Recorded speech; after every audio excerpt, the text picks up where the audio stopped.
Okay, guys, so welcome back to part 2 of software engineering. We are discussing about waterfall model in part 1. So, here is a part 2. तो जैसे कि मैंने आप सबको ये पहले भी बता दिया था कि पार्ट 1 में अगर आप लोगों ने इसे वॉच किया है कि waterfall model is a work as a flow. ये एक फ्लो में काम करता है और ये एक प्रोसेस मॉडल है और ये सबसे ओल्डेस्ट प्रोसेस मॉडल है इन सॉफ्टवेयर इंजीनियरिंग। ठीक है, तो इसका जो वेरी वेरी फर्स्ट स्टेप है उसमें आप लोग देख सकते हैं कि क्या होता है, कम्युनिकेशन। दो लोगों के दरमियान या एक पूरी टीम के दरमियान होती है communication about any process model, about any project. ठीक है, उस प्रोजेक्ट की डिस्कशन के लिए जो वो अगले फ्यूचर में बनाने के लिए जा रहे हैं या फिर वो बनाना चाहते हैं, तो वो क्या करते हैं कि उस प्रोजेक्ट को कम्युनिकेट करते हैं आपस में, ताकि वो एक दूसरे को क्लेरिफाई कर सकें और ये बता सकें कि वो किस टाइप का प्रोसेस मॉडल बनाना चाहते हैं। सेकेंड स्टेप में क्या होता है? Second step is a planning. ठीक है, सेकंड स्टेप में हमारे पास प्लानिंग होती है कि आफ्टर कम्युनिकेशन की कैसे करना है, कहाँ से स्टार्टअप करना है, कहाँ पर एंड करना है, क्या क्या चीज़ें ऐड ऑन करनी है, क्या क्या चीज़ें नहीं होनी चाहिए हैं, किस तरह का होना चाहिए है, क्या एडिशन करनी है। ठीक है, इस टाइप की चीज़ें सारी हमारे पास after communication in a process of planning आ जाती हैं। थर्ड स्टेप क्या होता है सेकेंड स्टेप के बाद? Our third step is a designing. ठीक है, इस फेज़ में क्या होता है, जो कुछ हमने कम्युनिकेट किया होता है, जो कुछ हमने प्लान किया होता है, उसको हम क्या करते हैं, डिज़ाइन करते हैं।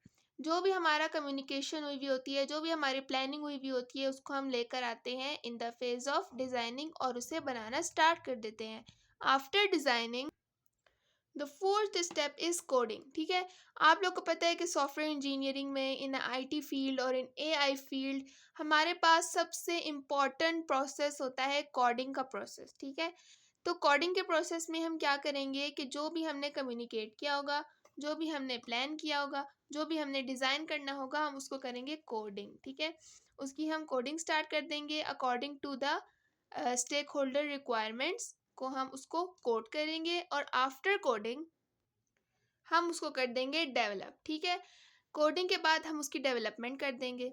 अच्छा, अब क्या, एक बहुत इम्पॉर्टेंट बात यहाँ से स्टार्ट होती है कि जब आपने एक प्रोसेस मॉडल को डिस्कस किया, ठीक है, आपने एक प्रोसेस मॉडल को डिस्कस किया, आपने उसको कम्युनिकेट किया, आपने उसको प्लान किया, आपने उसको डिज़ाइन किया, आपने उसकी कोडिंग की, आपने उसको डेवलप कर लिया। इतने सारे फेजेस के बाद इस प्रोसेस की डिसएडवांटेज ये है कि ये वापस से रिकवर नहीं हो सकता। कि अगर हमने एक डिज़ाइन स्टार्ट कर दिया है अकॉर्डिंग टू दिस प्लानिंग, तो हम इस प्लानिंग में कोई चेंज नहीं कर सकते। आगे हम ऐसे बहुत से मॉडल्स पढ़ेंगे जिनमें हमने जो है ना कर सकते हैं चेंजेस, उसको रिपीट कर सकते हैं उस स्टेप को, उस प्रोसेस मॉडल को। ठीक है, लेकिन इन वाटरफॉल मॉडल हम इसमें ना प्लानिंग को चेंज कर सकते हैं।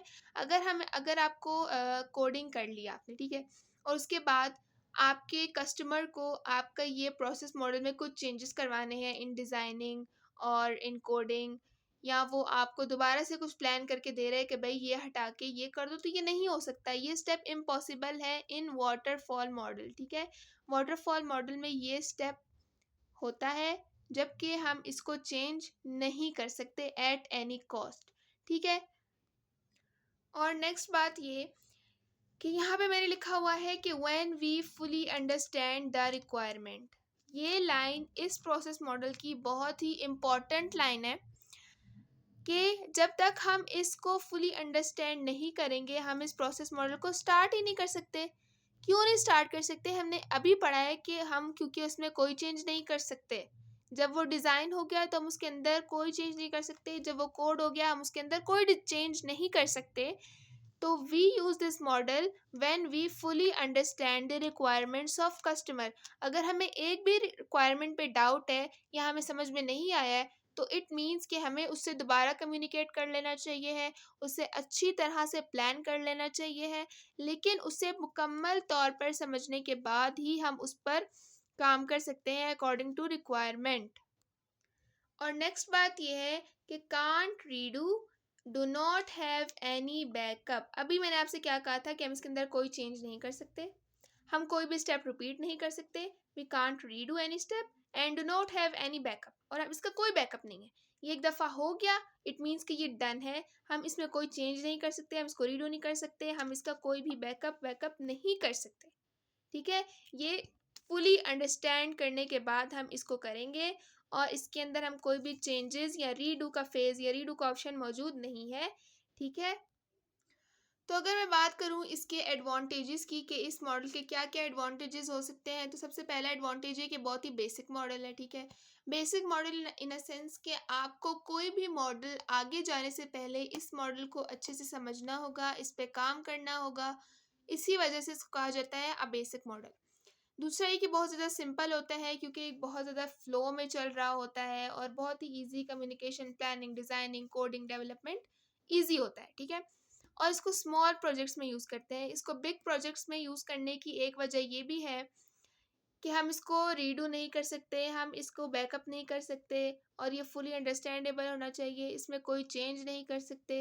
इसलिए ये सिर्फ स्मॉल प्रोजेक्ट्स में यूज़ होता है, बिग प्रोजेक्ट्स में इसको इस्तेमाल करने का रिस्क हम नहीं ले सकते।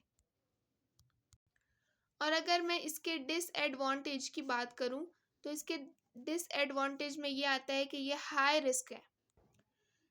हाई रिस्क इस वजह से है कि इसमें बहुत ज़्यादा रिस्क है कि अगर एक दफ़ा ठीक बन गया तो ओके, नहीं बना तो रिस्क है ना कि हम ना इसको अनडू कर सकते हैं, ना हम इसको रीडू कर सकते हैं, ना हम इसको बैकअप कर सकते हैं, ना हम इसमें कोई चेंजेस कर सकते हैं। तो इस वजह से ये हाई रिस्क होता है। तो होप्स आपको ये वीडियो समझ आ गई होगी, अच्छी लगी होगी। और अगर आपको ये वीडियो समझ आई है तो इस सिर्फ यही वजह है कि आपने इसका पार्ट 1 ज़रूर देखा होगा। Do subscribe the channel, like the video and share it. Thank you. अल्लाह हाफ़िज़।